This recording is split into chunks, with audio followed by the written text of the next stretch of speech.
সাইয়েদনা মূসা আলাইহিস সালাম আল্লাহর একবার জিজ্ঞেস করলেন, আল্লাহ মাইয়াকুনু জালিসি ইয়াউমাল কিয়ামা, আল্লাহ আমার সাথে কিয়ামতের দিন জান্নাতে সাথী কে হবে? আল্লাহ বললেন, জালিসুকা ফিল জান্নাতি জাজ্জার, তোমার সাথী হবে কিয়ামতের দিন বিচার শেষে জান্নাতে যখন ঢুকবা তোমার সাথী হবে একজন কসাই। কসাই চিনেন? কি করে? গোশত কাটে। সাইয়েদনা মূসা আলাইহিস সালাম অবাক হলেন, ঘটনা কি? কসাই? আমি হইলাম নবী আর আমার সাথে জান্নাতে থাকবে?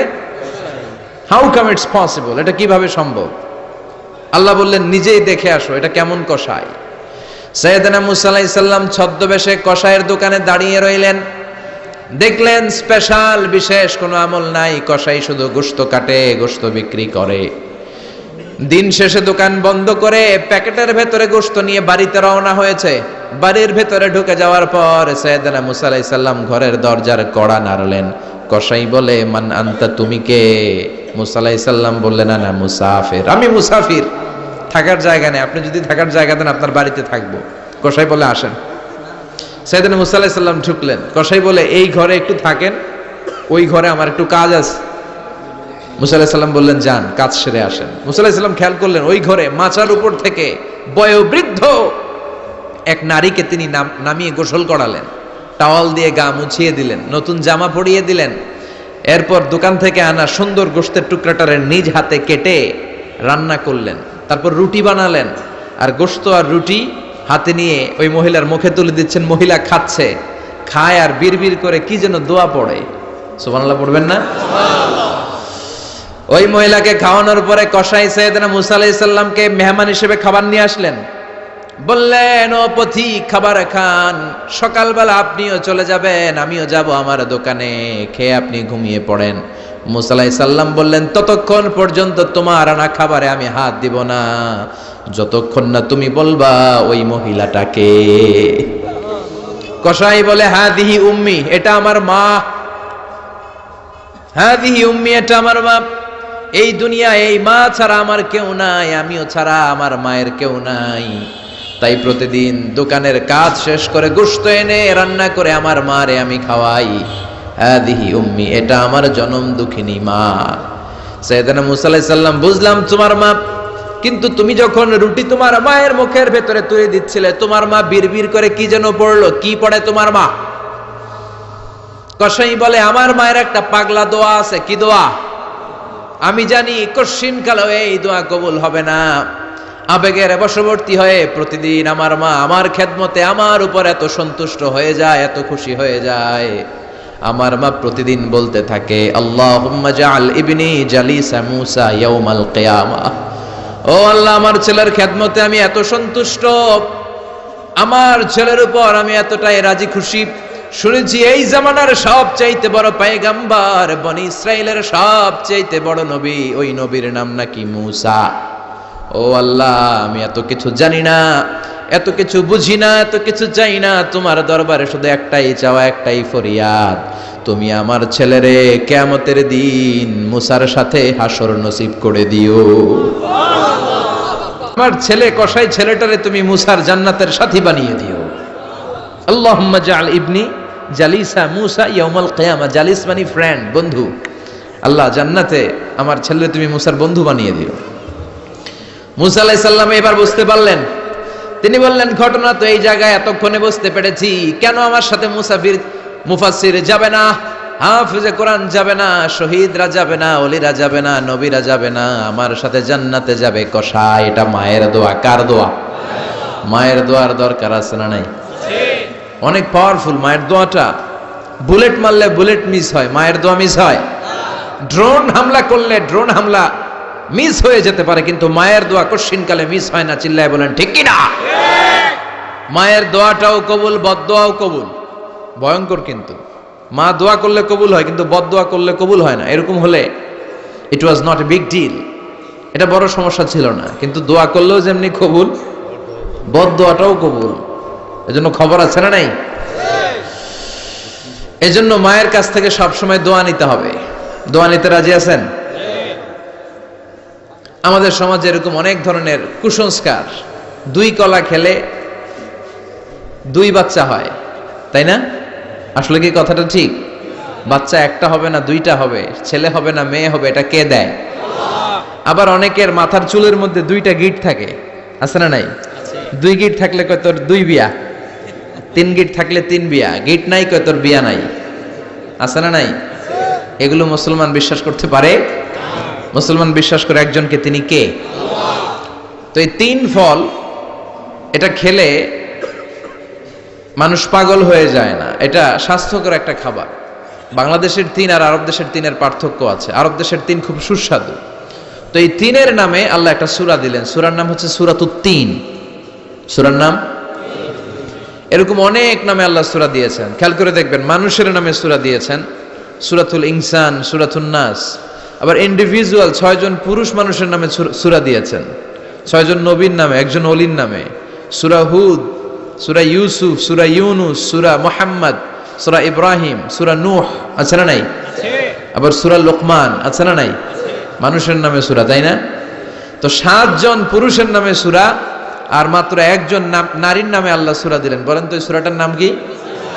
মারিয়াম। তো রেশিওটা কম হয়ে গেছে না? পুরুষ 7 জন, নারী একজন। নারীরা যাতে রাগ না করে, নারীদেরকে বুঝ দেওয়ার জন্য আল্লাহ সব নারীদের নামে আলাদা একটা সূরা দিলেন। সূরার নাম, তার মানে আল্লাহ নারীকে খুশি রাখতে চায়, বিশ্বনবীও নারীদেরকে খুশি রাখতে চায়। আমরা অনেকে বলে, হুজুর আপনি নারীদের পক্ষে কথা বলেন বেশি। আমি সবার পক্ষেই বলি, যার যেটা অধিকার তাকে সেটা দিতে হবে, ঠিক কিনা? নারীরা সম্মানিতা, তাদেরকে সম্মান দিতে হবে। বিশ্বনবী তাদেরকে সম্মান দিতেন। মা আয়েশাকে বিশ্বনবী সবসময় আগে সালাম দিতেন। সুবহানাল্লাহ পড়েন। খাদিজা রাদিয়াল্লাহু তাআলা আনহাকে আল্লাহ তাআলা আরশের উপর থেকে সালাম পাঠিয়েছেন। এজন্য নারীদেরকে সালাম দিবেন বেশি বেশি। ঘরে সুখ শান্তি নাই, অনেকে বলে ঘরটা নাকি জাহান্নামের টুকরা, কারণ সালাম নাই। সালাম মানে শান্তি, সালাম মানে কি? সালাম সালাম হাজার সালাম সকল শহীদ স্মরণে, আমার হৃদয় রেখে যেতে চাই তাদের স্মৃতির চরণে। পড়েন আমিন। সালাম মানে চিল্লায় বলেন। জান্নাতীরা যখন জান্নাতে ঢুকবে, ফেরেশতারা জান্নাতীদেরকে কি বলবে? সালাম, শান্তি। Enter the paradise with peace and security. শান্তি এবং নিরাপত্তার সাথে জান্নাতে ঢুকে যান। এজন্য ঘরটারে শান্তিময় বানাতে চাইলে সালাম দিতে হবে। কি দিতে হবে? আজ থেকে স্ত্রীকে সালাম দিবেন তো ইনশাআল্লাহ। পড়েন। আমার মাইকের আওয়াজ যদি বোনদের কানে যায়, মাদের কানে যায়, আপনাদেরও বলি, আপনারাও আগে আগে সালাম দিবেন। এই দৃশ্য বাচ্চারা দেখলে বাচ্চারাও সালাম শিখবে, ঠিক কিনা? মা খাদিজার ব্যাপারে আল্লাহ বলেছেন, জিব্রাইল তুমি যে খাদিজারে আমার পক্ষ থেকে সালাম দিয়ে দাও, আর খাদিজারে বলে দাও জান্নাতে খাদিজার জন্য এমন ঘর আমি প্রিপেয়ার করে রেখেছি যেই ঘরের ভিতরে কোনো নয়েজ নাই, কোনো আওয়াজ নাই, কোনো ডিস্টার্ব নাই, আছে শান্তি। সুবহানাল্লাহ। কারণ বিশ্বনবীর জন্য খাদিজা নিজের ঘরটার এরকম নয়েজহীন, কোলাহল মুক্ত, শান্তিময় করে রেখেছিলেন। বিশ্বনবী কোলাহলপূর্ণ দাওয়াতি কাজ শেষ করে যখন ঘরে যেতেন, কলিজাটা ঠান্ডা হয়ে যেত। বিশ্বনবীর জন্য এমন একটা ঘর রেখেছিলেন মা খাদিজা, ওই ঘরে বিশ্বনবী যখন প্রবেশ করতেন, বাইরে যত মারপিট হয়েছে, মারামারি হয়েছে, কাফেরদের যত অত্যাচার সহ্য করেছে, ঘরে ঢোকার সাথে সাথে নবী সব ভুলে যেতে। এত মায়া, শান্তি, প্রশান্তির ঘর খাদিজা বানিয়েছিল। এজন্য আল্লাহ বলেছে, জিব্রাইল খাদিজারে বলো, খাদিজার জন্য এমন জান্নাত আমি রেখেছি যে জান্নাতে কোনো সাউন্ড নাই, আওয়াজ নাই, ডিস্টার্ব নাই, কোলাহল নাই, কোনো নয়েজ নাই। চিল্লায় পড়েন আল্লাহু আকবার। এজন্য মায়েরা খাদিজার জীবনী থেকে শিক্ষা, স্বামীর জন্য ঘরটারে প্রশান্তিপূর্ণ করে রাখবেন। প্রশান্তির একটা জায়গা যেন হয়। কানের কাছে এসে বেশি বেশি ঘ্যান ঘ্যান করেন না। ঘরে ঢুকলেই চাল নাই, ডাল নাই, এটা লাগবে, ওইটা লাগবে, ছেলের ওইটা লাগবে। আস্তে আস্তে অনেক স্বামী হার্ট অ্যাটাক করে স্ত্রীর কারণে, জানেন ঠিক কিনা? ওই কয় ঠিক, সবাই ভুক্তভোগী, কমন পড়ে গেছে। দুই পক্ষেরই বললাম, স্বামীরাও সালাম দিবেন, স্ত্রীরাও দিবেন। সালাম মানে শান্তি। তো ঘরটারে শান্তি দিয়ে ভরে দিবে কে? আর একে অপরের প্রতি শ্রদ্ধাবোধ রাখবেন। তো নারীদেরকে খুশি করার জন্য আল্লাহ সূরা দিলেন, সূরাতুন নিসা। প্রাণীদের নামে অনেক সূরা আছে, সূরাতুল বাকারা আছে না নাই? বাকারা মানে কি? গাভী। গাভীর দুধ খাবেন। বিষ্ণু বলেছেন, গরুর গোশত খেয়েও কম, দুধ খেয়েও বেশি। আলাইকুম বিআলবানিল বাকার। তো তোমাদের উচিত গরুর দুধ খাওয়া, ফাইন্নাহা তুরাম্মু মিনাল আশজার, কেননা গরুর দুধ এটা হচ্ছে সবুজ ঘাস আর পাতার নির্যাস। ফি লাবানিহা শিফা, গরুর দুধে আছে শিফা, ও ফি লুহুমিহা দা, গরুর গোশতে আছে রোগ। গোশতে আছে কি? গরুর গোশ খাইলে রোগ বাড়ে না?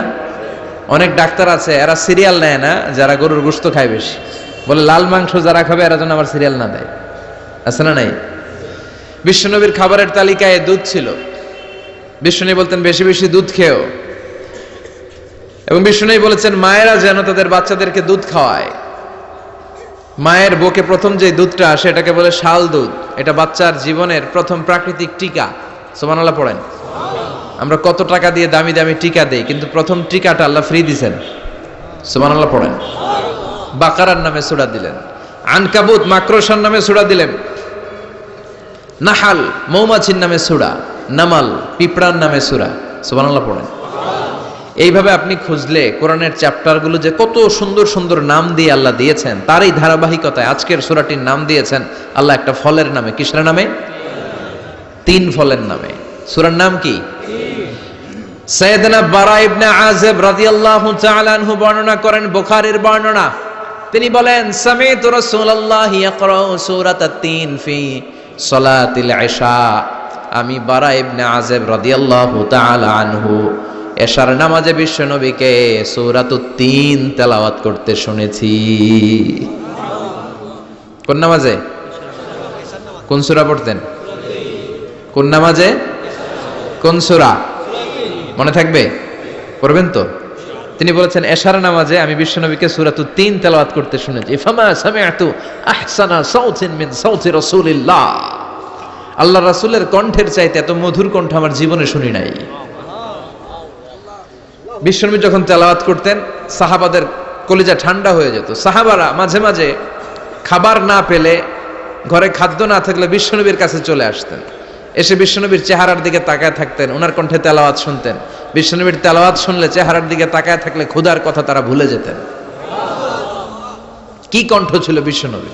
অনেকে বলে সাইয়েদনা দাউদ আলাইহিস সালামের কণ্ঠ ছিল অনেক চমৎকার, এটা ঠিক, কিন্তু বিশ্বনবীর চাইতে বেশি সুন্দর না। আকাবা উপসাগরের তীরে বসে সাইয়েদনা দাউদ যখন তেলাওয়াত করতেন, সাগরের মাছগুলো সাগর ছেড়ে ডাঙ্গায় চলে আসতো, বনের পশু বন ছেড়ে বাইরে আসতো, আকাশের পাখি আকাশ ছেড়ে দিয়ে নিচে নেমে আসতো।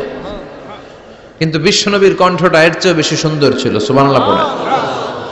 বিশ্বনবী সারাদিন যে কোরআনের আয়াতগুলো নাজিল হয়েছে, প্রত্যেক রাত্রে এশার নামাজের পর ঘরের মধ্যে বসে বসে আয়াতগুলো তেলাওয়াত করতেন।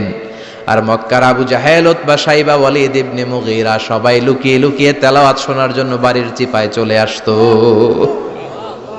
আবু জাহেল, উতবা, শাইবা এটা কি বিশ্বনবীর পক্ষের লোক না বিপক্ষের? বিপক্ষের লোক হয়েও নবীর কণ্ঠের তেলাওয়াত শোনার জন্য পাগল। তাইলে কণ্ঠটা কি নরমাল কণ্ঠ ছিল? যেন তেন কণ্ঠ ছিল। আবু জাহেল ছিল মক্কা শহরের প্রেসিডেন্ট, সে ঘোষণা দিয়ে দিত কেউ মুহাম্মাদের কণ্ঠের তেলাওয়াত শুনবা না, শুনতে যেতে পারবা না।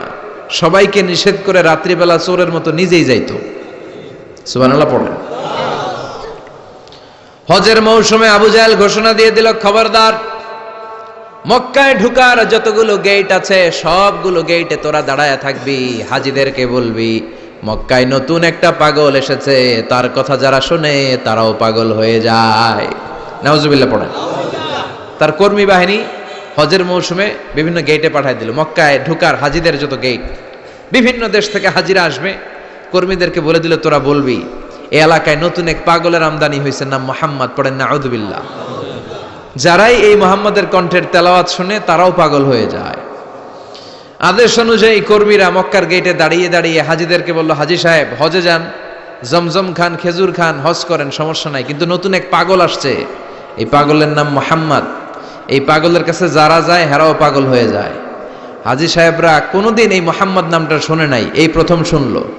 শুই নাই মনে মনে কয় যেদিকে যাব আর নাই যাব, আগে মুহাম্মাদের কাছে যাব। সবার আগে কার কাছে যাব? কারণ মানুষের একটা অভ্যাস হচ্ছে আল ইনসানু হারিসুন আলা মা মুনিয়া, মানুষের যেটা করতে নিষেধ করা হয় বেশি ওইটা মানুষ করে বেশি। মনে মনে হাজিরা বলে তোমরা নিষেধ করছো তো অবশ্যই যাব, দেখি মুহাম্মদটা কে। তার মানে আমাদের বিরুদ্ধে অপপ্রচার করলে এটা আমার পক্ষের প্রচার হয়ে যায়। সুবহানাল্লাহ পড়েন। ইসলামের বিরুদ্ধে অপপ্রচার করলে এটা কি হয়ে যায়?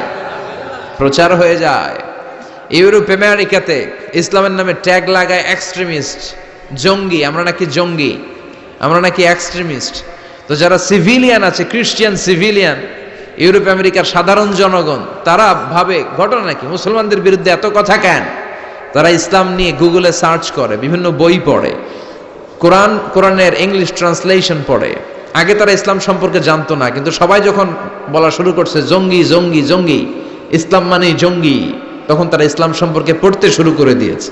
পড়তে পড়তে ইসলামের সুন্দর বাণীগুলো পড়ে ওদের হৃদয় ঠান্ডা হয়ে যায়। যাদের নসিব ভালো, অনেকে কালিমা পড়ে মুসলমান হয়ে যায়। ইউরোপ আমেরিকাতে মুসলমানের সংখ্যা দিন দিন বাড়ছে। মাঝে মাঝে পত্র পত্রিকায় দেখবেন যে কনভার্টেড মুসলমান, ও মুসলমান, ও মুসলমান। ধারণা করা হচ্ছে 2070 সালের মধ্যে ইউরোপ আর আমেরিকায় মুসলমান হয়ে যাবে সংখ্যাগরিষ্ঠ। খ্রিস্টানদের ছাড়িয়ে মুসলমানদের সংখ্যা ইউরোপ আমেরিকায় বেড়ে যাবে। সুবহানাল্লাহ পড়েন। সেই দিন বেশি দূরে নয় যেদিন কালেমার পতাকা হোয়াইট হাউসের উপরে শোভা পাবে। ঘোষণাটা কার? চিল্লায় বলেন, ওয়াদাটা কার? আবু জাহেল ঘোষণা দিয়েছে কেউ যেতে পারবে না, কিন্তু লুকিয়ে লুকিয়ে নিজেই যায়। একটা নির্ধারিত সময়ে বিশ্বনবী তেলাওয়াত করতেন, আর ওই তেলাওয়াতের সময় আবু জাহেল, উতবা, শাইবা, ওয়ালিদ ইবনে মুগীরা সবাই লুকিয়ে লুকিয়ে বিশ্বনবীর ঘরের চারদিকে কান পেতে মধুর কণ্ঠের তেলাওয়াত শুনতো। ফ্রি ফ্রি আরামসে শুনতো এই তেলাওয়াত। বিশ্বনবীর তেলাওয়াত যখন শেষ হয়ে যেত, এরা ভাগলপুর দিত দৌড়। ফিরে যাওয়ার রাস্তা থাকতো একটা, কয়টা? দেখা হয়ে যেত। একজন আরেকজনকে দোষারোপ করতো। আবু জাহেল বলতো, কিরে তোরা আসলি কেন? ওরা বলে, তুই এলি কেন? দিনের বেলা ভাষণ দেশ মোহাম্মদের বিরুদ্ধে, রাত্রেবেলা চোরের মতো তুই আসিস কেন? একে অপরকে দোষারোপ করে। আবু জাহেল বলে, ঠিক আছে, কাল থেকে আমিও আসবো না, তোরাও আসবি না। চল আমরা শপথ নেই যে কেউ আসবো না। দস্তখত দে, সিগনেচার দে, যেই আসবে তার মাথার চুল কামিয়ে আলকাতরা মেখে মক্কার বাজারে ঘুরিয়ে ঘুরিয়ে অপমান করা হবে। সবাই রাজি। আবু জাহেল বলে, দে, রাজি হইলে সিগনেচার দে। সবাইকে আবু জাহেল্লা, তুই নেতা, তুই আগে দে। আবু জাহেল 1 নাম্বার, নাম্বার 2 উতবা, নাম্বার 3 শাইবা, সবাই সিগনেচার। কালকে কেউ যাবে না, কেউ যাবে না। দিন গড়িয়ে রাত আসে। বিশ্বনবীর যখন তেলাওয়াত করার টাইম, ওই টাইমে আবু জাহেলের তেলাওয়াত শোনার প্যারা উঠছে। যারা সিরিয়াল দেখে, সিরিয়াল দেখার প্যারা আছে না একটা? 9টায় সিরিয়াল শুরু হবে, 8:30 থেকে প্যারা ওঠে। কথা কন, আমার সিরিয়াল শেষ হয়ে গেল, সব কাজ বাদ দে, তাড়াতাড়ি টিভির সামনে বস, আছে না নাই? আবু জাহেলেরও প্যারা উঠছে, তেলাওয়াত শোনার প্যারা। টসিং এন্ড টার্নিং, বিছানায় এপাশ ওপাশ করে, আর মনে মনে ভাবে, হায় রে, আর তো সময় নাই, এই তো শুরু হয়ে যাবে একটু পরে মোহাম্মদের তেলাওয়াত, না গেলে তো বড্ড মিস হয়ে যাবে। যাই যাই, আজকে যেরকম দস্তখত নিছি আর ধমক দিছি, কেউ যাবে না, আমি নিশ্চিত কেউ যাবে না, আমি একটু যাই। উতবা, শাইবা, ওয়ালিদ ইবনে মুগীরা প্রত্যেকেই প্রত্যেকের ঘর থেকে এই একই কথা ভাবছে যে আজকে তো যেই থ্রেড দিছে আবু জাহিল্লাই, আজকে কেউ যাবে না, আমি একটু যাই। সুবহানাল্লাহ পড়েন। আজকেও সবগুলো যে হাজির। বিশ্বনবী মন্ত্রমুগ্ধ করা সুরের ঝংকার তুলে তেলাওয়াত করছেন, আর সবগুলো মন্ত্রে মুগ্ধের মতো তেলাওয়াত শুনছে। বিশ্বনবীর তেলাওয়াত শেষ, সব দিছে দৌড়। ফিরে যাওয়ার রাস্তা কয়টা? আজকেও দেখা। আবু জাহেল্লা কয়, কিরে তোরা আইলি কেন? সবাইকে আবু জাহেল্লা, তুই আইলি কেন? একে অপরকে দোষারোপ করে। এই ঘটনাটা শোনানোর উদ্দেশ্য হচ্ছে বিশ্বনবীর কণ্ঠটা যেন তেন কোনো কণ্ঠ ছিল না, এই কণ্ঠে সুরের ঝংকার ছিল, ঠিক কিনা? এজন্য সাইয়েদনা বারা ইবনে আযিব রাদিয়াল্লাহু তাআলা আনহু বুখারীর বর্ণনায় বললেন, ফামা সামি'তু আহসানা সাওতান মিন সাওতি রাসূলিল্লাহ, বিশ্বনবীর কণ্ঠের চাইতে এরকম সুরেলা কণ্ঠ আমার জীবনেও আমি শুনি নাই। আর বিশ্বনবীকে এই সূরাটা কোন নামাজে পড়তে শুনছে? পড়বেন তো আপনারা? আল্লাহ তৌফিক দান করো। এই সূরাটা আল্লাহ কসম দিয়ে শুরু করছে। কি দিয়ে? 3 ফলের কসম দিয়ে। মনে রাখবেন, মান কানা ইয়াহলিফ ফালইয়াহলিফ বিল্লাহ, যার কোনো কারণে কসম কাটতেই হয় সেজন্য আল্লাহর নামে কসম কাটে, আউলিয়াসমুত, আর না হলে যেন চুপ থাকে। আল্লাহ ছাড়া কারো নামে কসম কাটা যাবে? কিন্তু আমাদের দেশে অনেক কিছুর নামে কসম আছে না নাই? আমরা কোরআন শরীফের নামে কসম কাটি, অনেক সময় কাবার নামে কসম কাটি, মায়ের বুকের দুধের কসম, বিদ্যার কসম কাটি না? কাটা যাবে? শিকারপুরের লোকেরা আর কি কি জিনিসের কসম কাটেন বলেন? হ্যাঁ, মায়ের কসম না, মায়ের কসম কাটা যাবে না। আর কি কি জিনিসের কসম কাটেন বলেন? আল্লাহর কসম কাটা যাবে। আর মাজারের কসম খাইছি না, মাজারের কসম কাটা যাবে। আর কিসের কসম কাটা এই দেশে? বইয়ের কসম না, বইয়ের কসম কাটা যাবে না। আর আছে? হ্যাঁ, আল্লাহ ছাড়া কারো নামে কসম কাটা যাবে, কিন্তু আল্লাহ চাইলে সবকিছুর নামে কসম কাটতে পারেন। চিল্লায় এখন সুবহানাল্লাহ। সে আল্লাহ বললেন ওয়াত্তিনি ওয়াজ্জাইতুনি ওয়াতুরি সিনিনা ওয়া হাযাল বালাদিল আমিন। তিনের কসম। কিসের কসম? তিন ফুলের কসম। এজন্য আল্লাহ বলেছেন ওয়াত্তিন। চিল্লায় বলেন, কি পড়েছেন?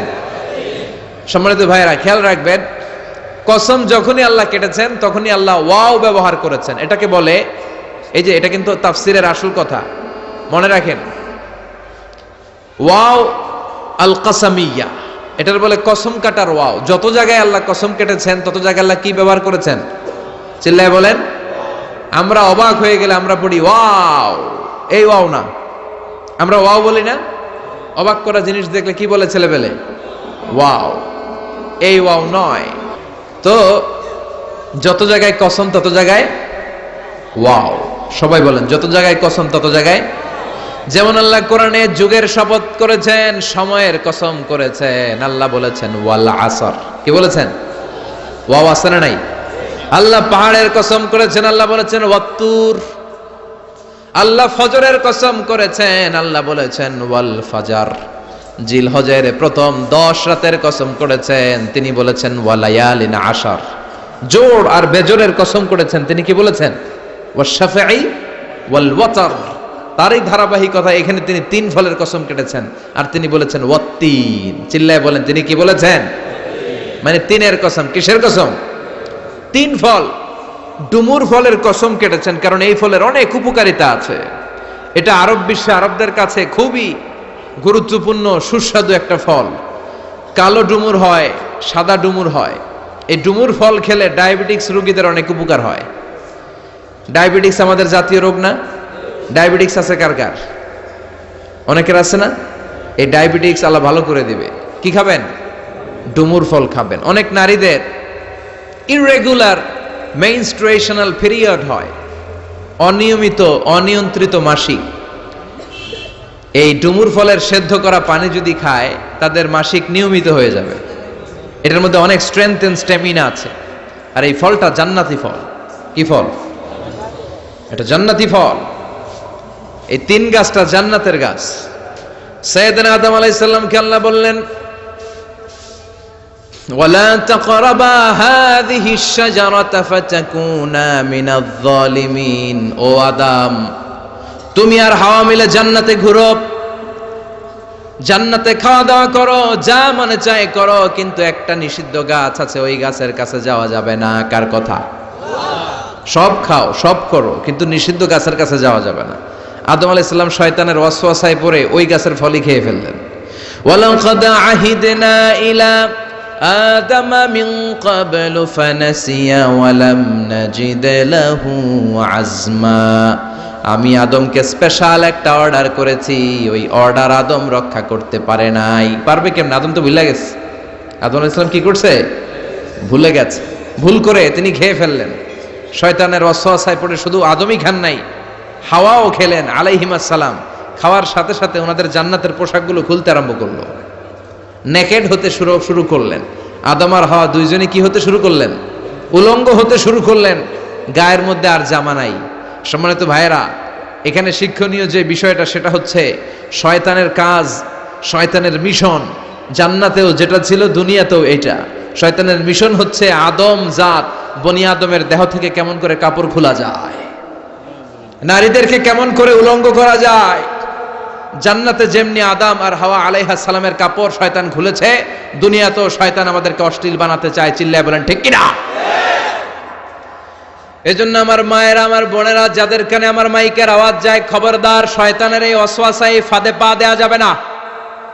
শয়তান চেয়েছে জান্নাতে কেমন করে মা হাওয়ার কাপড় খুলে ফেলা যায়, দুনিয়াতেও শয়তান চায় কেমন করে আপনাদেরকে নেকেড বানানো যায়, ঠিক কিনা? বাংলাদেশে নারীদের কাপড় এখন দেহের মধ্যে বাড়ছে নাকি কমছে? আছি আমরা এখন জামানায়, লাজ শরম গেছে হারায়, ঠিক কিনা? পাতলা শাড়ির বাহার, পাখি ড্রেস, লেহেঙ্গা পোশাক দেখে নারীর লাজে মরে যাই, হায় হায়।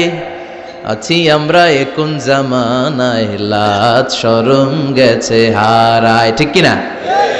পোশাক আশাক নারীদের খাটো হতে শুরু করেছে, এটা শয়তানের মিশন। এজন্য মায়েরা বোনেরা খবরদার, পোশাককে ছোট করবেন না, খাটো করবেন না, হেজাব পরবেন। এই হেজাবকে ফরজ করেছে কে? এই হেজাব আপনার অধিকার, আপনার অধিকার আপনি বুঝে নেন। হেজাব আপনার অহংকার, এই হেজাব হচ্ছে আপনার আভিজাত্যের প্রতীক। চিল্লায় বলেন ঠিক কিনা? নারী অধিকারের যারা কথা বলে, নারী আন্দোলনের কথা যারা বলে, তাদের কথায় কান দিবেন না। এরা বক্তব্যের মঞ্চে উঠে নারীর অধিকারের কথা বলে, কিন্তু তাদের ঘরেই নারীরা বেশি নির্যাতিতা, তাদের ঘরের কাজের মেয়েগুলাই বেশি নির্যাতিতা। চিল্লায় কোন ঠিক কিনা? তারাই লোহা গরম করে কাজের মেয়েগুলোর পিঠে ছ্যাঁক দেয়, তারাই সুযোগ পেলে ধর্ষণে সেঞ্চুরি করতে দ্বিধাবোধ করে না। চিল্লায় কোন ঠিক কিনা? শয়তানের মিশন।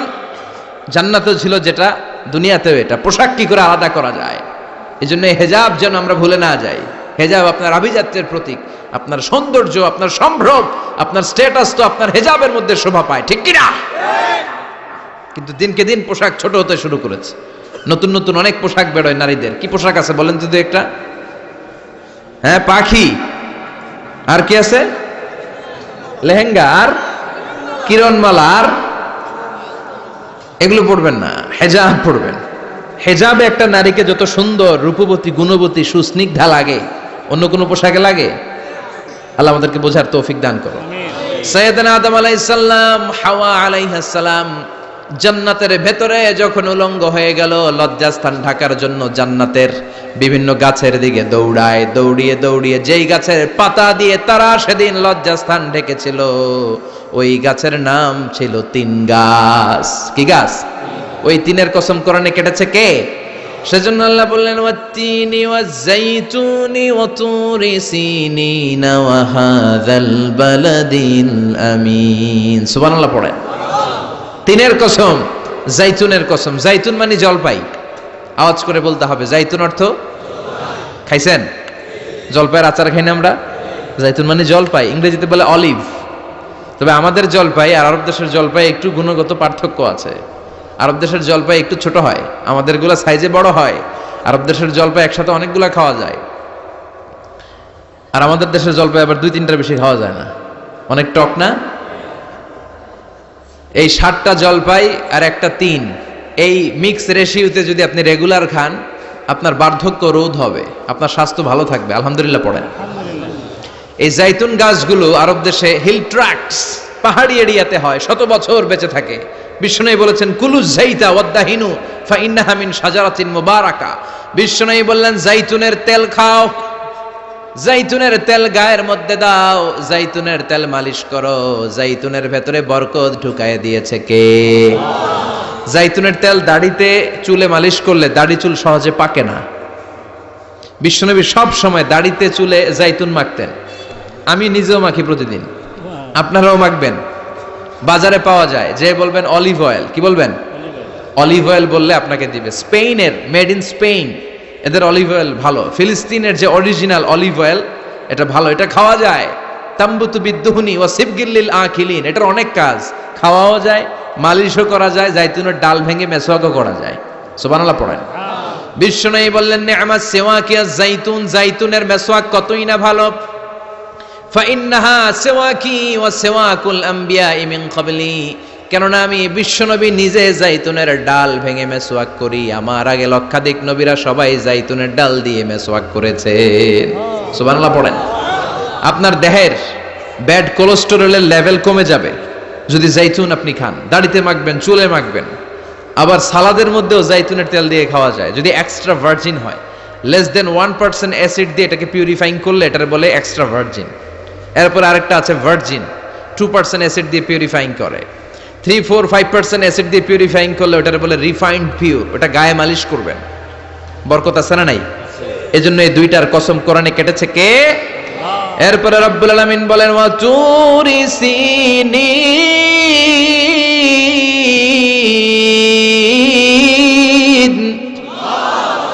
আমি তিন আর জাইতুনের কসম যেমনি কোরআনের মধ্যে করলাম, সাথে সাথে তুর পাহাড়ের কসম কাটলাম। সুবহানাল্লাহ পড়েন। সাউথ সাইনা, দক্ষিণ সিনাইয়ে এই তুর পাহাড়ের অবস্থান। মিশরে দুইটা জেলা আছে, উত্তর সিনাই, দক্ষিণ সিনাই। এই দক্ষিণ সিনাইতে 2285 মিটার উঁচু এই পাহাড়। সাইয়েদনা মুসা আলাইহিস সালাম এই পাহাড়ে উঠে কথা বলতেন কার সাথে? তাওরাতের মতো কিতাবকে আল্লাহ তাআলা কাঠের তক্তার মধ্যে লিখে এই পাহাড়ের উপর নাজিল করেছে। কাঠের তক্তা চিনেন? কাঠ দিয়ে মোটা মোটা তক্তা বানায় না? আল্লাহ নিজ হাতে তাওরাত লিখে এই কাঠের তক্তাগুলো সাইয়েদনা মুসা আলাইহিস সালামকে দিলেন, বললেন যাও, এটার মধ্যে হেদায়েত আছে, নূর আছে, বোরহান আছে, নিয়ে যাও, বনি ইসরায়েলের কাছে দাওয়াতের বাণী পৌঁছে দাও, তুমি বার্তাবাহক, যাও। সাইয়েদনা মুসা আলাইহিস সালাম দেখলেন ছোট্ট ছোট্ট কিছু কাঠের ফলকার তক্তা, ভাবলেন কাঁধের মধ্যে তুলে নিয়ে যাই, এর চেয়েও কত ভারী ভারী জিনিস আমি মুসা কাঁধের মধ্যে তুলে বেড়াই। কিন্তু সাইয়েদনা মুসা আলাইহিস সালাম তক্তার মধ্যে হাত দিয়ে দেখে কাঁধে উঠাবে তো দূরের কথা, নাড়াতেই পারে না। সুবহানাল্লাহ পড়েন। কাঁধে উঠাবে তো দূরের কথা, কি করতে পারে না? নাড়াতেই পারে না। মুসা আলাইহিস সালাম ভাবলেন এদিক দিয়ে মনে হয় শক্ত, ওদিকে মনে হয় নরম, ওদিক দিয়ে ধরি, ওদিকে টান দেয়, ওদিকেও নড়ে না, মাঝখানে ধরে টান দেয়, নড়ে না। ঘটনা কি? এর চেয়ে কত বড় তক্তা কাঁধে লয়ে ঘুরি, আর এগুলো নড়ে না কেন? আল্লাহ জিব্রাইলরে বলেন না একটু হেল্প করতে? আল্লাহ বললেন যাও, তোমারে হেল্প করতে কইছে। মুসা আলাইহিস সালাম বলেন ভাই জিব্রাইল তুমি এদিক দিয়ে ধরো, আমি ওদিক দিয়ে ধরি। আমরা এরকম ধরে বলি না মারো টান হেইয়ো, এই দুইজনে হেইয়ো হেইয়ো শুরু করছে, কিন্তু তক্তা নড়ে না। মুসা আলাইহিস সালাম বললেন চলো পজিশন চেঞ্জ করি, তুমি এদিকে আমি ওদিকে, মারো টান আরো জোরে, কিন্তু তক্তা নড়ে না। মুসা আলাইহিস সালাম বললেন আল্লাহ জিব্রাইলের যে সঙ্গী ফেরেশতা 11 বলো না একটু হেল্প করতে। আল্লাহ বলে যাও হেল্প করে আসো। এবার সবাই মিলে মারো টান আরো জোরে, গায়ে যত জোর আছে। মুসা আলাইহিস সালাম তক্তা ধরে টান দিলেন, টানের চোটে প্রত্যেকটা লোমকূপ দিয়ে ঘাম বেরোতে শুরু করেছে। এক একটা টানে কোমরের রক ছিঁড়ে যাওয়ার অবস্থা, কিন্তু তক্তা নড়ে। আল্লাহ ডেকে বললেন মুসা রক ছিঁড়ার দরকার নাই, আর ঘেমে অস্থির আর ঘর্মাক্ত হওয়ার দরকার নাই। আসলে তক্তার এত ওজন না, কিন্তু তক্তার মধ্যে যেই বাণীগুলো আছে বাণীগুলো কার? এটা আমার বাণী রে মুসা, এগুলো আমার কথা, এগুলো আমার দেওয়া কিতাব, এগুলো সাধারণ দুনিয়ার বাণী নয়, সাধারণ কথা নয়। এই জিনিসটা বোঝাবার জন্য তক্তার ওজন আমি বাড়িয়ে দিয়েছি। এবার ফেরেশতার সাহায্যের দরকার নাই, নিজেই টান দাও, দেখবা উঠাতে পারবা। সাইয়েদনা মুসা আলাইহিস সালাম এখন দেখে টান দিয়ে কাঁধে নেওয়া যায়। সুবহানাল্লাহ পড়েন। এই যে তুর পাহাড় তিনি মুসা আলাইহিস সালামকে দিয়েছিলেন, যেই পাহাড়ের উপরে, পাহাড়টার নাম তাওরাত কিতাব যে তিনি দিয়েছিলেন, যেই পাহাড়ের উপরে, এই পাহাড়টার নাম কি? তুর পাহাড়। বিশ্বনবী মেরাজে যখন গিয়েছিলেন, সাইয়েদনা জিব্রাইল এই তুর পাহাড়ে বিশ্বনবীকে নামিয়ে বললেন অন্ধকার, ইয়া রাসূলুল্লাহ উদুল্লাহ, আল্লাহর কাছে দোয়া করেন। বিশ্বনবী বললেন জিব্রাইল দোয়া করলাম, কিন্তু কোন জায়গায় কোন পাহাড়ের উপরে আমারে নামালা? আমি তো এলাকা চিনি না, পাহাড় চিনি না, কোন পাহাড় এটা? সাইয়েদনা জিব্রাইল বললেন নবী হাদিহি জাবালু মুসা তুরে সাইনা, এটা আপনার ভাই মুসার পাহাড়, তুর পাহাড়। সুবহানাল্লাহ। এটার চূড়ায় বিশ্বনবী দোয়া করেছেন। এবং ইয়াজুজ মাজুজের আক্রমণ থেকে বাঁচার জন্য ঈসা আলাইহিস সালাম কিয়ামতের আগে সব মুমিন বান্দাদেরকে নিয়ে তুর পাহাড়ের উপরে উঠবে। সুবহানাল্লাহ পড়ে। আমি নিজেই তুর পাহাড়ের উপরে উঠছি 2 বার জীবনে।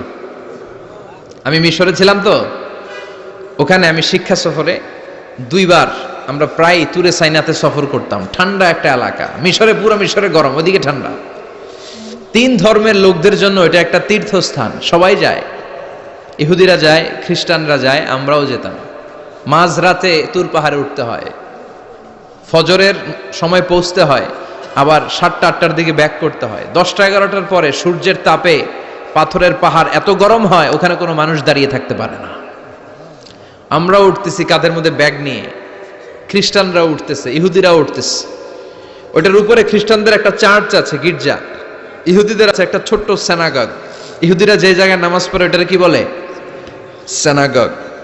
খ্রিস্টানরা যেটাতে নামাজ পড়ে ওটারে বলে চার্চ, গির্জার। আমরা যেটাতে নামাজ পড়ি মসজিদ। আমাদেরও একটা মসজিদ আছে ছোট। ফজরের সময় উঠলাম, উঠে তাকিয়ে দেখি সূর্য কিরণে পুরো তুর পাহাড়ের সিলসিলাতুল জিবাল, পাহাড়ি রেঞ্জ ঝিকিমিকি আলোতে সূর্যের কিরণে চমৎকার এক আভা, রক্তিম আভা ধারণ করেছে। সবাই মিলে আল্লাহর কাছে দোয়া করলাম, এই তুর পাহাড়ের কসম কেটেছে কে?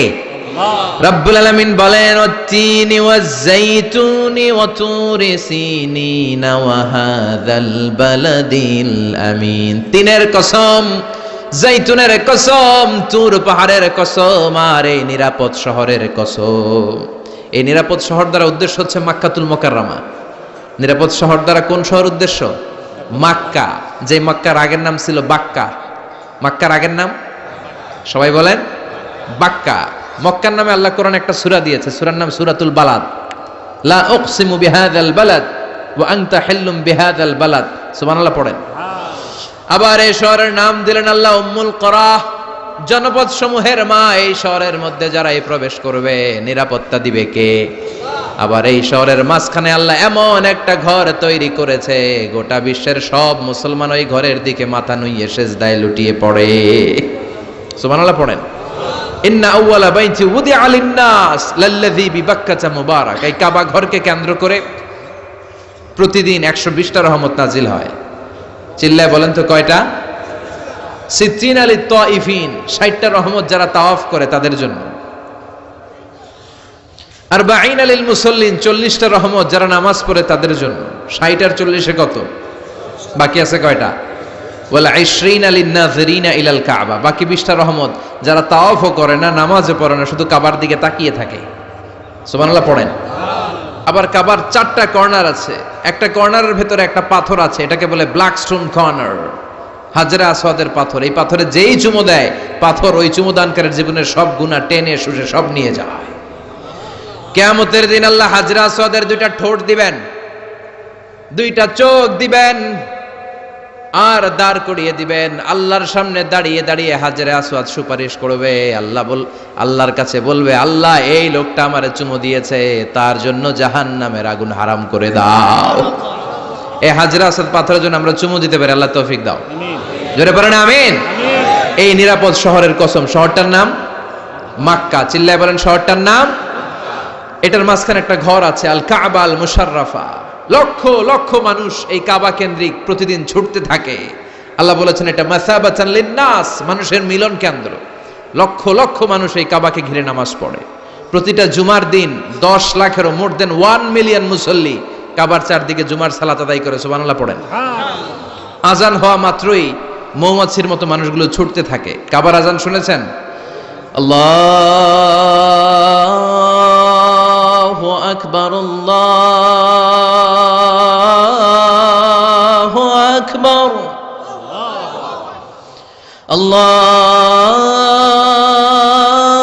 আল্লাহু আকবার,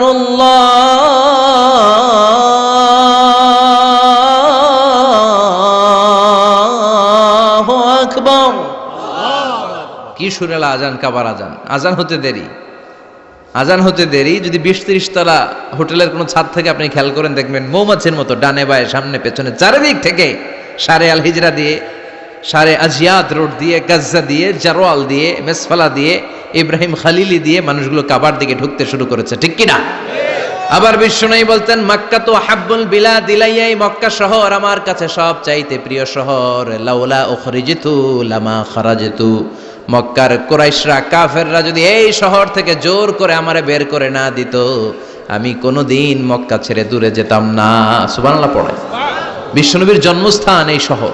যেখানে বিশ্বনবী জন্মেছেন ওইখানে আছে মাকতাবা, লাইব্রেরি। কি আছে? হজ ওমরা যারা করেছেন তারা দেখবেন ওখানে গেলেই ফ্রিতে বই দেয়। কি দেয়?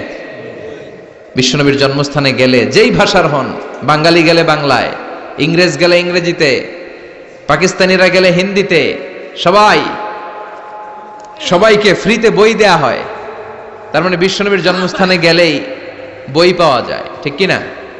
বিশ্বনবীর জন্মস্থানের ঠিক পাশেই আবু জাহেলের জন্মস্থান। ওইখানে কি আছে জানেন? হ্যাঁ, হাম্মাম, হাম্মাম আবি জাহাল।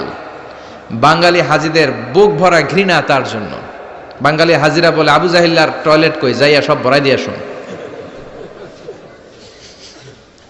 জেদ্দাতে নেমেই খুঁজতে আরম্ভ করে আবু জাহিল্লার টয়লেট কই। সবাই বলে এই না জেদ্দায় আসলেন, মক্কা তো আর 80 কিলো দূরে, আপনি যাবেন ওমরা করবেন, বিশ্রাম নেবেন হোটেলে, এরপরে জিয়ারা যখন করায় তখন ওখানে নেয়, কিন্তু নাইম্মাই কই আবু জাহিল্লার টয়লেট কই। কি ক্ষোভ তার প্রতি, না কি ক্ষোভ আর ঘৃণা, আর বিশ্বনবীর জন্য অন্তর ভরা ভালোবাসা আছে না নাই? এজন্য ইসলাম হচ্ছে শান্তির ধর্ম। জঙ্গিপনা যারা করে, সন্ত্রাসবাদের কথা যারা সমাজে উস্কে দেয়, তাদের জন্য ইসলামে কোনো শান্তি নাই। আবু জাহেল ছিল সন্ত্রাসদের লিডার, ঠিক কি না? Leader of the all terrorist, কুখ্যাত ইন্টারন্যাশনাল সন্ত্রাসী আবু জাহেল। আর বিশ্বনবী ছিলেন মুজাহিদ। বিশ্বনবী কি ছিলেন? মুসা আলাইহিস সালাম ছিলেন মুজাহিদ। ফেরাউন ছিল কুখ্যাত সন্ত্রাসী আর জঙ্গি, ঠিক কিনা? সাইয়েদনা ইব্রাহিম ছিলেন মুজাহিদ আর নমরুদ ছিল জঙ্গি, ঠিক কিনা? যারা ইসলামের পক্ষে কথা বলে তারা মুজাহিদ, আর যারা ইসলামের বিপক্ষে তারা সন্ত্রাস আর জঙ্গি। চিল্লায় বলেন ঠিক কিনা? সে আল্লাহ ডেকে বললেন গোলামুত্তিনি ওয়াজ-জাইতুনি ওয়া তুরি সিনিনা ওয়া হাযাল বালাদিল আমিন। তিন ফলের কসম, জাইতুনের কসম, তুর পাহাড়ের কসম, বিশ্বনবীর জন্মস্থান মক্কাতুল মুকাররমার কসম। চারটা জিনিসের কসম কেটেছে কে? আল্লাহ। কয়টা জিনিসের? চারটা জিনিসের কসম কেটে আল্লাহ একটা কথা বলবেন। ওই কথাটার গুরুত্ব বেশি না কম? লাকাদ খালাকনাল ইনসানা ফি আহসানি তাকওয়িম। সবাই পড়েন, লাকাদ খালাকনাল ইনসানা ফি আহসানি তাকওয়িম। নিশ্চয় আমি মানুষের চেহারাটারে, আকৃতিটারে বড্ড চমৎকার আকৃতি দিয়ে তৈরি করেছি। সুবহানাল্লাহ। মানুষের মতো কোনো সুন্দর প্রাণী পৃথিবীতে নাই, আছে? গরু দেখবেন সবগুলোর চেহারা একরকম। কুকুরের অলমোস্ট সব কুকুরের কেন্দ্রীয় চেহারা এক, সব ছাগলের কেন্দ্রীয় চেহারা এক, কিন্তু একটা মানুষের সাথে আরেকটা মানুষের চেহারা মিলে? আমার সাথে হুজুরের চেহারার মিল আছে?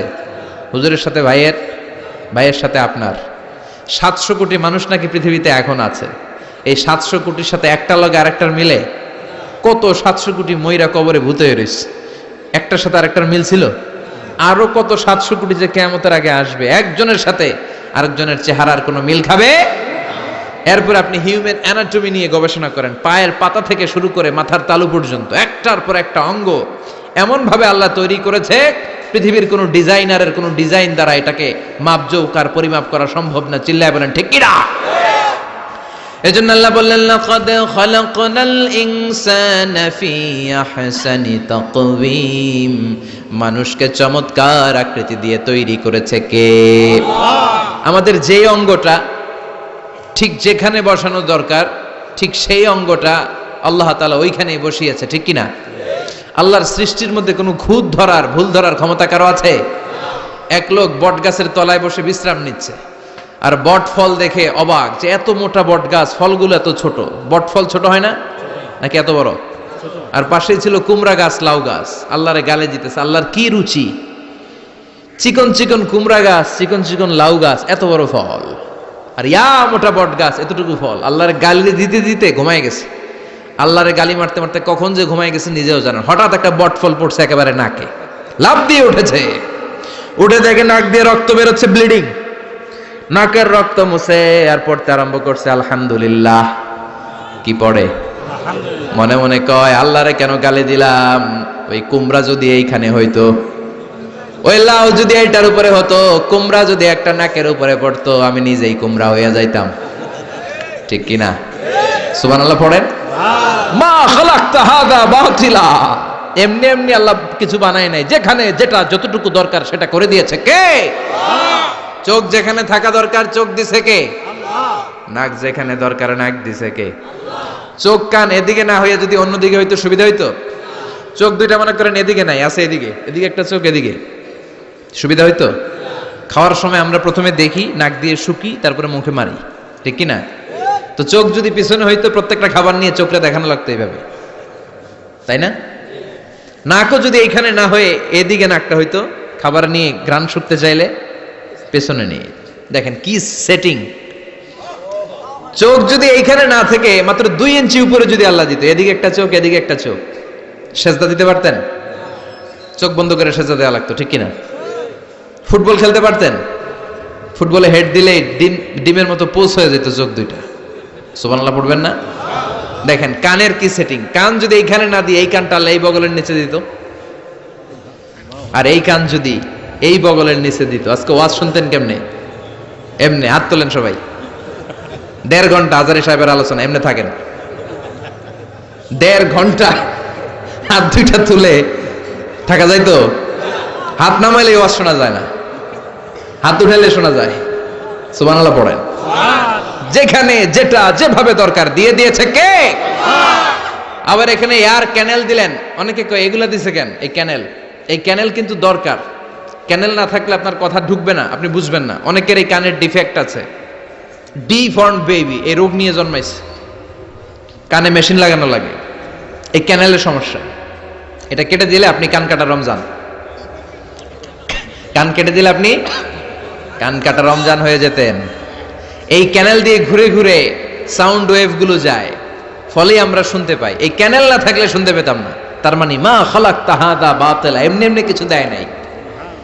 206টা হাড্ডি দিয়ে আমাদের মানুষের দেহ, ছোট্ট হাড্ডিটা আল্লাহ দিয়ে দিছে এখানে। এটার ভিতরে একটা ড্রাম আছে, এটার বলে এয়ার ড্রাম। সাউন্ড ওয়েভ, শব্দ তরঙ্গ এয়ার ড্রামে নক করে, এরপরে outer air, middle air, inner air হয়ে ইলেকট্রিক্যাল সিগন্যালের মাধ্যমে যাই দেখে যায়, ব্রেনের সাথে কানেক্ট হতে হলে ইলেকট্রিক্যাল সিগন্যাল দিয়ে কানেক্ট হতে হয়। এই সাউন্ড ওয়েভ, শব্দ তরঙ্গগুলো ইলেকট্রিক্যাল সিগন্যাল দিয়ে ট্রান্সমিট হয়ে ব্রেনের হেয়ারিং নার্ভ, শুনবার যে স্নায়ু, ওইখানে নক করে। নক করা মাত্রই শব্দ তরঙ্গ আপনার শুনবার অনুভূতি জাগায়। এই সূক্ষ্মাতি সূক্ষ্ম কাজ কত ছোট্ট আর অল্প সময়ে করে দিচ্ছে কে?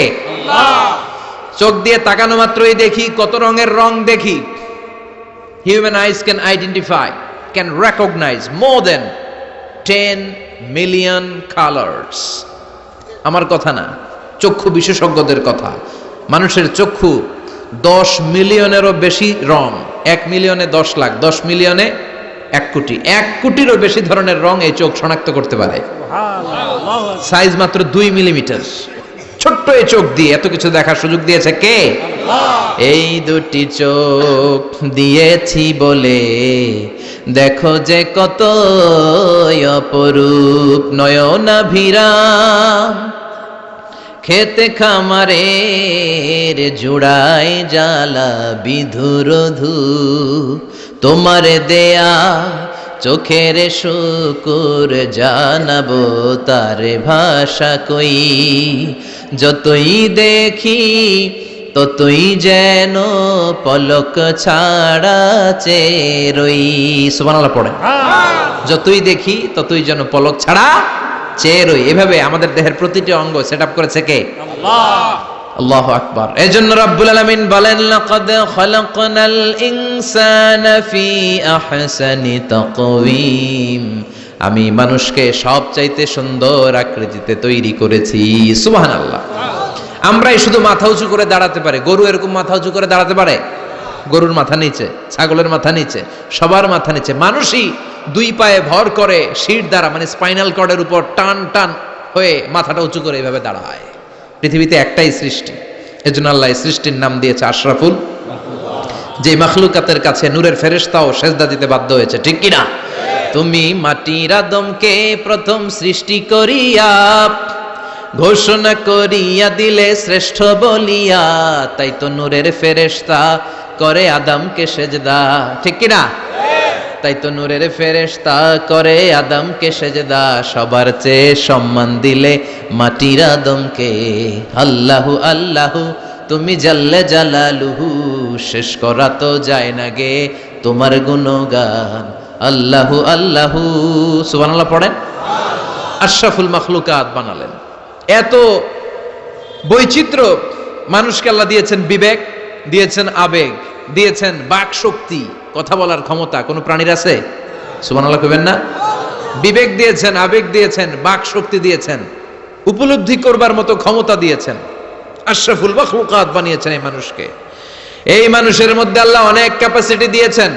আবার আল্লাহ বললেন, ওয়ামিন আয়াতিহি খালকুস সামাওয়াতি ওয়াল আরদি ওয়াখতিলাফু আলসিনাতিকুম ওয়া আলওয়ানিকুম ইন্না ফী যালিকা লাআয়াতিন লিল আলিমিন। আমার সৃষ্টির মধ্যে অসাধারণ সৃষ্টি, আকাশ এবং জমিন সৃষ্টি, গায়ের রঙের ভিন্নতা, ভাষার ভিন্নতা। সুবহানাল্লাহ। আমরা কোন ভাষায় কথা বলি? কথা বলেন। আপনি কি মনে করছেন সারা ওয়ার্ল্ডে এই ভাষায় কথা বলে? ইন্ডিয়ানরা বলে হিন্দিতে, ইংরেজরা বলে ইংরেজিতে, আরাবিয়ানরা বলে আরবিতে, ঠিক কিনা? আমার দেশের বাইরের প্রথম সফর ছিল 2008-এ। সেই থেকে এক যুগ চলছে এখন সফর।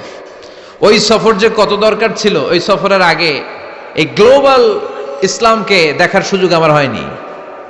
মানুষের যে কত ভিন্নতা, কত ভাষায় যে মানুষ কথা বলে।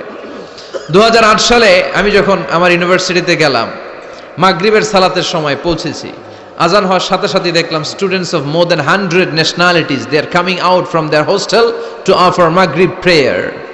মাগরিবের আজান দেখলাম হোস্টেল থেকে বিভিন্ন রঙের ছেলেপেলেরা মাগরিবের সালাত পড়ার জন্য বেরোচ্ছে। এক একটার কালার এক এক রকম, এক একটার ভাষা এক এক রকম। আমরা বাংলায় বললে আরাবিয়ানরা বুঝে না, আরাবিয়ানরা আরবিতে বললে ইন্ডিয়ানরা বুঝে না, ইন্ডিয়ানরা হিন্দিতে বললে ইংরেজরা বুঝে না, চাইনিজরা মান্ডারিনে বললে কেউ বুঝে না। চিয়াং ফিয়াং জিয়াং, এগুলো হচ্ছে চাইনিজ ভাষা। ইয়াং শিয়াং দিয়ে যখন কথা বলে কেউ বুঝে না। প্রথম মাগরিবের সালাত পড়ে আমি প্রথম নিগ্রু মানুষ আবিষ্কার করলাম। এর আগে কোনোদিন কালো মানুষ দেখি নাই। সালাম ফিরে ডানে দেখি এক নিগ্রু, বায়ে দেখি আরেক নিগ্রু। আমি মনে করছি কেরামান কাতিবিন। এই নিগ্রু দেখে আমি দিছি দৌড়। সবাই কই দৌড়ান কেন? আমি বললাম এরা কারা? আমারে বলা হলো এরা আপনার বন্ধু। এরা কি? এই কালো লোক নাকি আমার বন্ধু। বললো 5 বছর এই নিগ্রুদের সাথে আপনার থাকতে হবে। 100টারও বেশি দেশের ছাত্র আমরা একসাথে থেকেছি। কারো ভাষা কেউ বোঝে না, কারো গায়ের রঙের সাথে কারো গায়ের রঙের মিল নাই। চিল্লায় বলেন সুবহানাল্লাহ। এজন্য রব্বুল আলামিন বললেন লাকাদ খালাকনাল ইনসানা ফি আহসানি তাকওয়িম। আমি মানুষকে চমৎকার আকৃতিতে তৈরি করেছি। সুম্মা রাদাদনাহু আসফালা সাফিলিন। তারপর মানুষকে আমি আবার নিম্নমুখী করেছি। মানুষের সৌন্দর্যটা সব সময় থাকে না। এই যে যুবক অবস্থায় আমাদের কি সুন্দর চামড়া, কি সুন্দর দেহ, বয়স যখন 70-80 হবে এরকম থাকবে? কথা বলেন না। এই কালো দাড়িগুলো সাদা হয়ে যাবে, বয়সের ভারে মিজানুর রহমান আজহারি নুজ্জ হয়ে যাবে, লাঠি লাগবে। তখন স্টেজে উঠবে, হায়াতে বাসায় থাকলে লাঠি নিয়ে উঠতে হবে। কথা কন। আমার নানা বাইরে দেখতাম গাড়িতে একটা লাঠি রাখতো। মরহুম পীর সাহেব গোলাম সাদেক সাঈদী গাড়িতে সব সময় লাঠি। এই লাঠি নিয়ে গাড়ি থেকে বেরোতো, লাঠি দিয়ে সিঁড়ি বেয়ে উঠতো, মাঝে মাঝে আমরা ধরেও উঠাতাম। তো উনি কি এরকম ছিল না? একদিন ইয়াং তাগড়া যুবক, রং ধরা যৌবন, জং ধরে শেষ থাকে না। আসফালা সাফিলিন এর দুইটা তাফসীর। একটা হচ্ছে ইলা আরযালিল উমর, সব সময় মানুষ যুবক থাকে না, একটা সময় তারে বৃদ্ধ বানিয়ে দেয় কে? আবার আল্লাহ বুঝালেন মানুষ ভালো হলে অনেক ভালো হয়, খারাপ হলে অনেক খারাপ। মানুষ ভালো হলে ফেরেশতার চেয়ে ভালো, মানুষ খারাপ হলে পশুর চেয়েও খারাপ। কথা বলেন ঠিক কিনা? এক পশু আরেক পশুরে মারে না, এক পশু আরেক পশুরে হত্যা করে না, কিন্তু মানুষ মানুষে মারে কি মারে না? A lion never kills a lion, a dog never kills a dog, an elephant never kills an elephant. একটা হাতি একটা হাতিরে মারে না, কুকুর কুকুরে মারে না, কিন্তু মানুষ মানুষকে মারে কিনা? এজন্য আল্লাহ বললেন লাকাদ খালাকনাল ইনসানা ফি আহসানি তাকওয়িম সুম্মা রাদাদনাহু আসফালা সাফিলিন ইল্লাল্লাযীনা আমানু ওয়া আমিলুস সালিহাতি ফালাহুম আজরুন গায়রু মামনুন। দুই শ্রেণীর মানুষের এই বিপদ নাই, যারা ঈমান এনেছে, সৎ কর্ম করেছে। কার কথা? তবে ঈমানটা হতে হবে নির্ভেজাল। ওই ঈমানে শিরকের কোনো ছিটেফোঁটা থাকতে পারবে? তাহলে ওই ঈমান আপনারে মুক্তি দিবে। চিল্লায় বলেন ঠিক কিনা? ওয়া আমিলুস সালিহাত, নেক কাজ করে, সৎ কাজ করে, ফালাহুম আজরুন গায়রু মামনুন, তাদের জন্য এমন প্রতিদান আছে যেটা শেষ হবে না। আমাদের জন্য সবচেয়ে বড় প্রতিদান হচ্ছে জান্নাত। মুমিনের জন্য সবচেয়ে বড় পাওয়া হচ্ছে জান্নাত। চিৎকার করে বলতে হবে সবচেয়ে বড় প্রতিদান কি? মালিক তুমি জান্নাতে, তোমার পাশে আমায় একটি ঘর বানিয়ে দিও, একটি ঘর বানিয়ে দিও সে বিভীষিকাময় মহাদিনে, তোমার প্রতিবেশী করে নিও মালিক তুমি জান্নাতে, তোমার পাশে আমায় একটি ঘর বানিয়ে দিও। পড়েন আমিন, চিল্লায় পড়েন আমিন। তার মানে যারা ঈমান আনবে, নেক কাজ করবে, তাদের হারাবার কিছু নাই। চিল্লায় কোন ঠিক কিনা? আমাদের হারানোর কিছু আছে?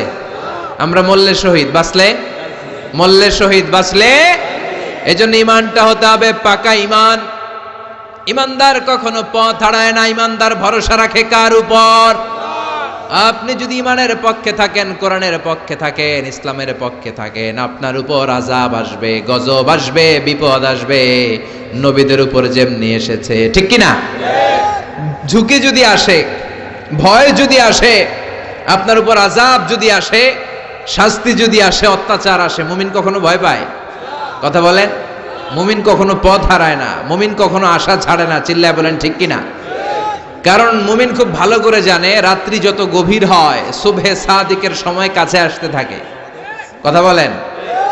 গর্ভবতী মায়ের পেটের ব্যথা যত বাড়তে থাকে, নতুন মেহমান আসার সময় কাছে আসতে থাকে।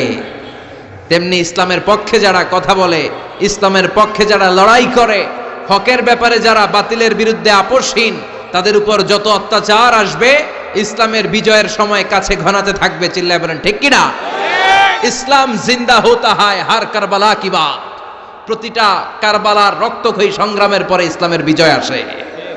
ইসলামের বিজয় মিষ্টি কথায় আসে না। ইসলামের কথা, ইসলামের বিজয়টা এমনি এমনি আসে না। ইসলাম জিন্দা হোতা হয় হার কারবালা কি বাত। প্রতিটা কারবালার রক্তক্ষয়ী সংগ্রাম দিয়ে ইসলামের পতাকা উড়ে। চিল্লায় বলেন ঠিক কিনা? সে আল্লাহ বললেন ইল্লাল্লাযীনা আমানু ওয়া আমিলুস সালিহাতি ফালাহুম আজরুন গায়রু মামনুন ফামা ইউকাযযিবুকা বা'দু বিদ্দীন আলাইসাল্লাহু বিআহকামিল হাকিমিন। ও নবী, এরপরেও কোন জিনিস তাদেরকে ইসলাম থেকে দূরে রাখে? তাদেরকে জিজ্ঞেস করেন, আমি কি শ্রেষ্ঠতম বিচারক নই? সব বিচারকের শ্রেষ্ঠ বিচারক কে? কার বিচারে কোনোদিন জুলুম হয় না? চিল্লায় বলেন। আল্লাহর বিচারে কেউ কোনোদিন ঠকবে? তিনি সবচেয়ে শ্রেষ্ঠতম বিচারক। বিশ্বনবী বললেন সূরাতুত তিন তেলাওয়াত করতে করতে কেউ যখন এই অষ্টম আয়াতে চলে আসে, সেজন্য বলে বালা ওয়া আনা আলা যালিকা মিনাশ শাহিদিন। আল্লাহ, আমি সাক্ষ্য দিচ্ছি আপনি শ্রেষ্ঠ বিচারক। আপনার চাইতে শ্রেষ্ঠ বিচারক হতে পারে না।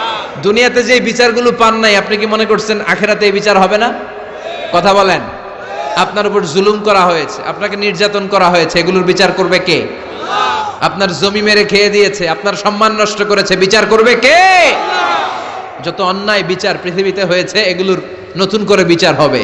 সেই বিচারকের, সবচেয়ে বড় বিচারকের ভূমিকা পালন করবে আমাদের আল্লাহ। আহকামুল হাকিমিন। আল্লাহ put a question to the audience, to the মুমিনিন। মুমিনদের কাছে আল্লাহ একটা প্রশ্ন রেখে এই সূরাটা শেষ করেছেন। আলাইসাল্লাহু বি আহকামিল হাকিমিন। আমি কি শ্রেষ্ঠতম বিচারক নই?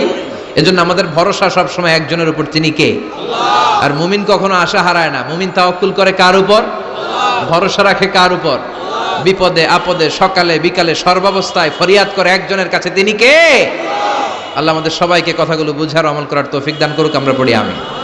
আরো জোরে পড়েন আমিন। সুবহানাকাল্লাহুম্মা ওয়া বিহামদিকা।